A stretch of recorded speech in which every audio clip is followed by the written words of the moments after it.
The black SUV crawled to a stop at the curb, its tinted windows revealing nothing of the driver inside. Deputy U.S. Marshal Ray Donovan killed the engine and sat motionless, scanning Oakwood Estates through mirrored sunglasses.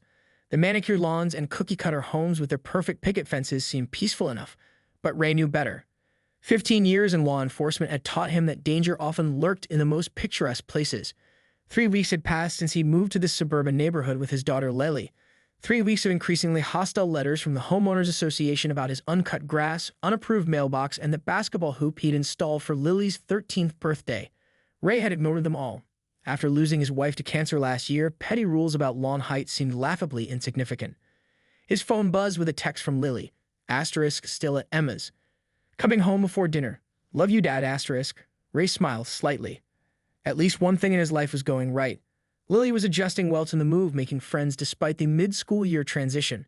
He pocketed his phone and stepped out of the SUV, the weight of his concealed Glock a familiar comfort against his ribs. Marshal Donovan. The shrill voice made him turn. Barbara Whitfield, the HOA president, marched toward him with a clipboard clutched to her chest like a shield. Her severe blonde bob didn't move an inch as she walked, seemingly held in place by sheer determination. Ms. Whitfield, Ray acknowledged with a curt nod. This is the 4th notice you've received regarding violations of community standards. She thrust a paper toward him. The board meeting is tonight, and I must inform you that we'll be discussing enforcement measures. Ray took the notice without looking at it. I appreciate your concern, but I've been busy keeping actual criminals off the streets. Barbara's thin lips pressed together. Rules exist for a reason, Marshal. Nobody is above them, not even federal agents. As she walked away, Ray crumpled the notice and tossed it into his recycling bin. What he didn't see was the man watching from a parked car down the street, taking photos with a telephoto lens. Inside, Ray checked his security system, a habit for years working high-risk witness protection details. Everything was normal. He opened his laptop and reviewed the case files he brought home. A domestic terror cell operating in 3 states, money laundering through legitimate businesses, and a kingpin they'd been hunting for months who seemed to vanish like smoke whenever they got close. His secure line rang. It was his partner, Agent Santos. We got a hit on Richards, Santos said without preamble. Facial recognition caught him at a gas station in Reading. Ray straightened. That's less than 2 hours from here. Send me the details. Already did. But there's something else. Santos paused. We think he's not running anymore. Intel suggests he's looking for something or someone. A chill ran down Ray's spine. The last fugitive who'd stopped running had been hunting the marshal who killed his brother during an arrest gone wrong. I'll head in early tomorrow, Ray said. Let's coordinate with local PD. After hanging up, Ray walked to the window and looked out at the quiet street. The conversation with Santos had unsettled him, bringing back the hypervigilance that had been his constant companion during his early years in the service. He couldn't shake the feeling that something was off. His phone buzzed again. A text from an unknown number. We know about your daughter, Ray's blood turned to ice. He immediately tried calling Lily, but her phone went straight to voicemail. He grabbed his keys and badge, checking his weapon as he rushed toward the door. What he didn't know was that the danger wasn't coming from his professional life, it was much closer to home. And it had everything to do with the HOA he'd been dismissing as a minor annoyance. The war was about to begin, and Barbara Whitfield had just made the worst mistake of her life. Ray's Glock felt almost weightless in his hands as he approached Emma's house, every sense heightened. The quiet suburban street had transformed into hostile territory. Years of tactical training kicked in as he scanned for threats, keeping his weapon concealed but ready. Emma's mother answered his urgent knock with confusion written across her face. Marshal Donovan, is everything all right? I need to see Lily. Now. His voice was calm but left no room for questions. She left about 20 minutes ago. Said she was walking home to start dinner. The woman's eyes widened as she registered Ray's expression. Is something wrong? Ray was already moving back toward his vehicle, phone pressed to his ear. This is Deputy Marshal Donovan. I need an immediate trace on my daughter's phone and a patrol car at Oakwood Estates. The dispatcher's voice crackled through. Marshal, we got reports of 3 motorcycles entering your neighborhood about 15 minutes ago. Local PD described them as possible Grim Reapers MC members. The Grim Reapers, Ray knew them well, a motorcycle gang with connections to drug trafficking, weapons dealing, and occasional contract work for anyone with enough cash. He helped put their former president away 3 years ago. Ray's SUV screeched around the corner onto his street. No sign of Lily. He pulled into his driveway and burst through his front door, calling her name. The house stood silent, undisturbed. His secure laptop pinged with an alert. The tracking app he'd installed on Lily's phone. The one she complained about but he insisted on after her mother died. showed her device moving rapidly away from the neighborhood. Already 2 miles southeast and picking up speed, Ray accessed his home security system remotely and pulled up the footage from the last hour.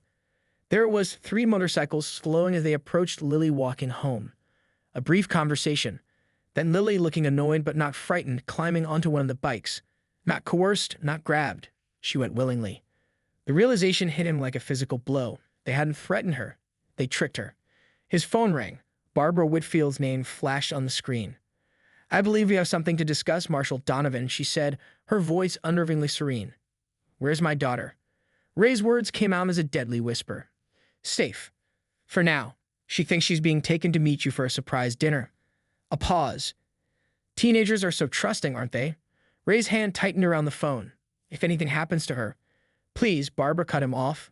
"We're not criminals. We're a homeowners association protecting our property values. Your continued violations threaten to decrease neighborhood home prices by an estimated 12%. So you hired gang members to kidnap a federal officer's child?" Ray struggled to comprehend the insanity of it. "They're not gang members. They're my nephew Travis and his friends. They ride motorcycles and look intimidating, but they're harmless. Travis works in it, for heaven's sake." Barbara's voice hardened. "All we want is compliance, Marshal. Sign the agreement I'm emailing you now, correcting all violations within 48 hours and paying the accumulated fines. Do that, and Lily comes home immediately." Ray's other line beeped. "Agent Santos. I need to take this call, Barbara, but understand something." Ray's voice dropped to a register that had made hardened criminals confess. "I will get my daughter back, and then you and I will have a very different conversation." He switched lines. "Santos, I need everything you can find on Barbara Whitfield. And I need the full resources of the U.S. Marshal's service. My daughter's been taken." 20 minutes later, Ray sat in his home office surrounded by 3 local police officers and his partner, Agent Santos. The profile on Barbara Whitfield was disturbing, not for criminal connections, but for the portrait painted of obsessive control and escalating behavior. She'd been sued twice by previous neighbors, had a restraining order filed against her in 2018, and had once called SWAT on a family for having an unauthorized swing set. Her nephew Travis Whitfield has no criminal record, Santos reported, but he associates with 2 individuals who do. Ryan Miller, possession with intent to distribute, 2019. And Derek Winters, assault and battery, 2021, reduced from aggravated assault in a plea deal. Ray studied the tracking data. Lily's phone had stopped moving 15 minutes ago at an address 20 miles away, a warehouse registered to Whitfield Property Management. "I want a tactical team," Ray said, checking his spare magazine. "But I go in first. They need to see me, not a SWAT team. They're amateurs playing a dangerous game, not professionals." The warehouse sat isolated at the end of an industrial park, its windows dark except for a faint light from a second-floor office. Ray observed from his position across the street, thermal imaging device showing 4 heat signatures inside. One smaller figure seated apart from 3 larger ones. Lily and her captors. "Perimeter secure," Santos' voice came through his earpiece. "Tactical team in position. Local PD has blocked access roads. We're ready when you are." Ray lowered the thermal imager. "Remember, these aren't professional criminals. No flashbangs, no excessive force unless absolutely necessary." "Copy that," Santos replied. "Though I still think you should let the tactical team handle the entry." "These people took my daughter because they thought I was just another resident they could bully," Ray said, checking his bulletproof vest. "They need to understand exactly who they're dealing with." He approached the building alone, staying in shadows and out of sight of the security cameras he'd already identified. The warehouse loading dock had a side entrance with a simple commercial lock, child's play for someone with his training. Within seconds, he was inside. The warehouse floor was mostly empty, with a few pallets of construction materials and office furniture. Ray moved silently across the concrete, his footsteps absorbed by the vastness of the space. A staircase led to a glass-walled office where he could see movement. His earpiece crackled. "Marshal, we've got a vehicle approaching. Black SUV registered to Barbara Whitfield. ETA, 2 minutes." Perfect timing. All the players would be on the board. Ray ascended the stairs, staying low and out of sight. Through the glass, he could see Lily sitting in an office chair, headphones on, completely unaware of the situation's gravity. She thought this was some kind of surprise, not a federal crime carrying a minimum of 20 years in prison. 3 men lounged nearby. Travis Whitfield, with his designer jeans and carefully cultivated beard, looked more like a coffee shop barista than a kidnapper. His 2 friends were more concerning, muscular, tattooed, and clearly uncomfortable. One kept glancing at his watch while the other paced by the window. They were realizing they'd gotten in over their heads. Ray's phone vibrated. "Barbara, *, time's running out." Do you have the signed agreement asterisk? He didn't respond. Instead, he watched as her SUV pulled up to the warehouse. Barbara emerged, clutching her ever-present clipboard, her face pinched with irritation. Ray chose this moment to text Lily. Asterisk, I'm here. When I come in, drop to the floor immediately. Don't question. Do it asterisk. Through the glass, he saw Lily check her phone. Her eyes widened and she looked around, suddenly alert. Good girl. The office door opened and Barbara strode in.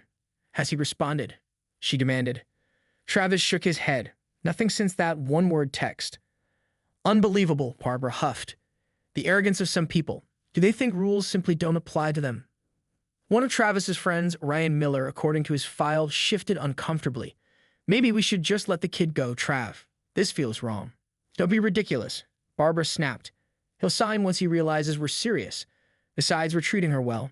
She has her phone, snacks, everything she needs. Except her freedom, Ray said, stepping into the doorway, his badge displayed prominently. Lily immediately dropped to the floor as instructed. The others froze, shock registering on their faces. Deputy U.S. Marshal Donovan, Ray announced calmly, "You're all under arrest for kidnapping a minor and the child of a federal officer." Travis's face drained of color. Aunt Barbara, you said this was just going to scare him into compliance.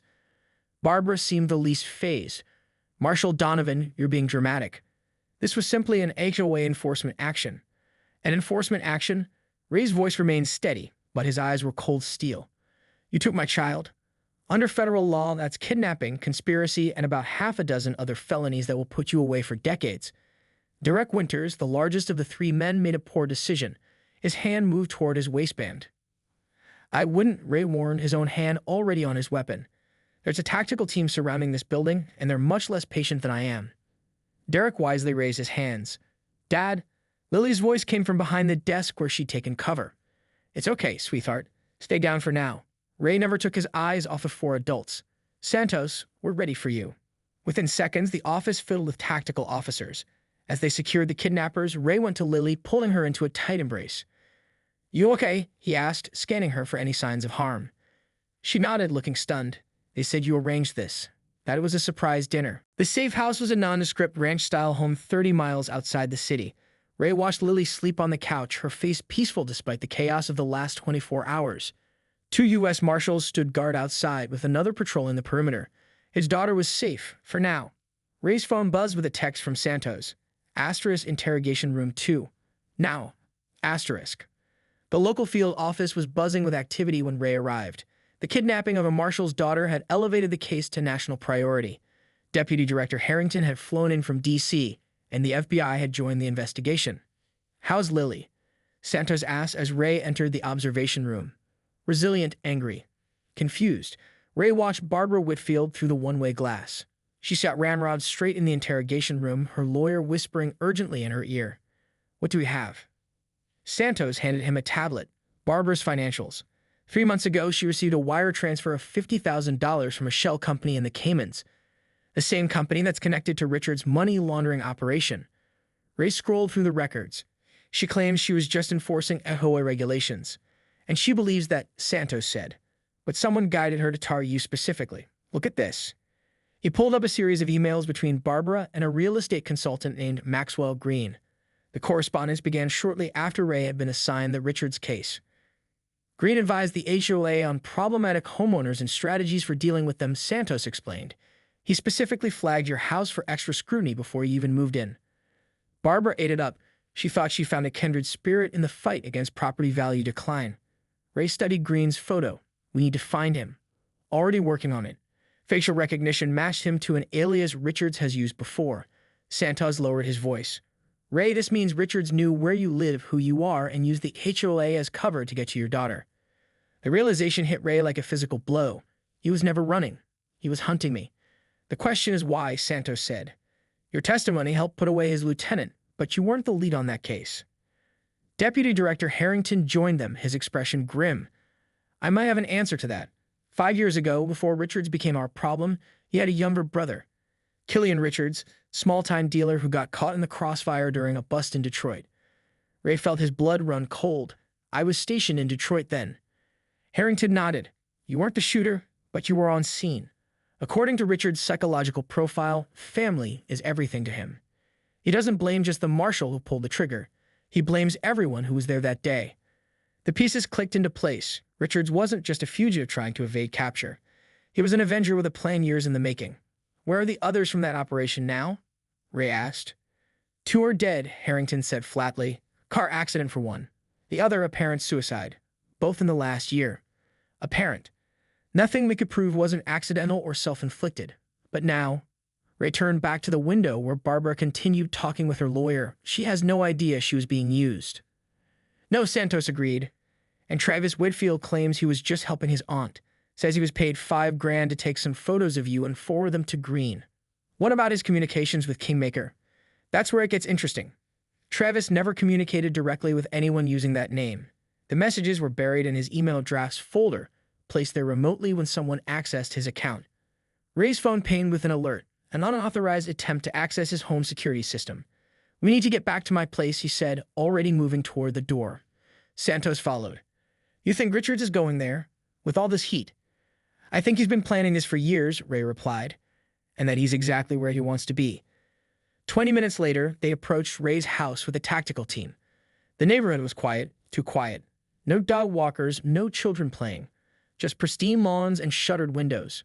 Ray's neighbor, an elderly man who usually spent evenings on his porch, spotted them and hurried over. Marshal Donovan, he said in a hushed tone. There's something strange going on at the HOA office. People coming and going all night after that business with Barbara got on the news.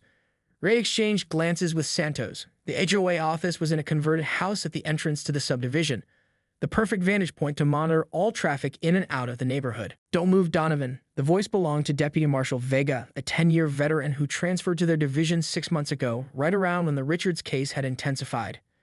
How long have you been working for him? Ray asked, hands slightly raised, mind calculating angles and distances. Long enough, Vega replied. Richards paid off my gambling debts. Then he owned me. Santos moved imperceptibly to the left, trying to get a clear shot, but Vega noticed. Stay where you are, Santos, or I drop him right now. 8 minutes left before Richards' men breached the safe house. Ray needed to end this quickly. You know we'll kill you eventually, Ray said. Once you're no longer useful. Shut up and put your weapon on the ground, Vega ordered. Richards wants you alive. Wants you to watch what happens next. Ray slowly reached for his gun with 2 fingers. As he bent to place it down, he glimpsed the reflection in the darkened computer screen. Vega shifting position, his attention momentarily divided between Ray and Santos. Ray's hand never released the weapon. In one fluid motion, he spun and fired. The bullet caught Vega in the shoulder, sending him staggering backward. Santos immediately tackled him, securing his weapon. Call the safe house, Ray shouted, already running for the door. Tell them Richards is coming. Outside, Ray sprinted to his SUV. This is Deputy Marshal Donovan. Emergency protocol Echo 7. Safe House Bravo is compromised. Multiple hostiles inbound, ETA 7 minutes, requesting immediate evacuation and air support. The dispatcher's voice crackled back. Copy that, Marshal. Air support dispatched. ETA 12 minutes. Too long. They'd be too late. Ray's tires squealed as he accelerated, Santos close behind in another vehicle. Every second felt like an eternity, his mind filled with images of Lily and Richard's hands. His phone rang, Deputy Director Harrington. Donovan, we're monitoring. Local SWAT is redirecting to the safe house. State troopers setting up roadblocks. Richards has inside information, Ray said. He knows about the panic room, the security protocols, everything. We're changing frequencies, authentication codes, everything, Harrington assured him. But right now, you need to focus on getting to Lily. 5 minutes out from the safe house, Ray noticed a motorcycle keeping pace with him, weaving through traffic. The rider wore tactical gear but not law enforcement insignia. One of Richard's men. The motorcycle accelerated, pulling alongside Ray's SUV. The rider raised a weapon. Ray swerved hard, slamming into the bike. Metal screeched against metal as the motorcycle wobbled, then toppled. The rider tumbled across the asphalt. Ray didn't slow down. When the safe house came into view, his heart sank. The 2 Marshal vehicles were still parked outside, but one had its driver's side window shattered. No movement visible inside. 3 minutes until Richard's main force arrived. Ray approached tactically, using neighboring houses as cover. From his position, he could see one Marshal down in the front yard, wounded but moving. The second was nowhere in sight. His earpiece crackled. Donovan, it's Winters. They hit us with a sniper. Jensen's down. I'm inside with Lily in the panic room, but they're breaching the back door. Agent Winters, the 3rd Marshal, who had been patrolling the perimeter. At least he'd made it inside with Lily. Hold position, Ray ordered. Backup is coming. Do not open that door for anyone but me. Authentication code Sierra Tango 947. Copy that, but they got heavy equipment. This door won't hold forever. Ray circled around back. Two men in tactical gear were positioning what looked like a portable battering ram at the reinforced door. They hadn't noticed him yet. He took aim and fired twice. The first man went down. The second spun and returned fire, forcing Ray behind his shed. When he peered out again, the man was retreating toward the tree line. Ray advanced to the back door, stepping over the downed attacker. Winters, it's Donovan. Sierra Tango 947. No response. Winters, do you copy? Silence. A terrible thought struck him. How had Richards known about the panic room unless— Lily, Ray shouted. Lily, if you can hear me, do not open that door. Winters might be compromised. Inside, he could hear muffled voices. Then Lily's raised an alarm. Ray didn't hesitate. He fired at the door's hinges, then kicked with all his strength. The weakened door gave way. The scene inside froze time itself. Winters had Lily by the arm, a gun to her head. His expression changed from determination to shock at Ray's sudden entrance.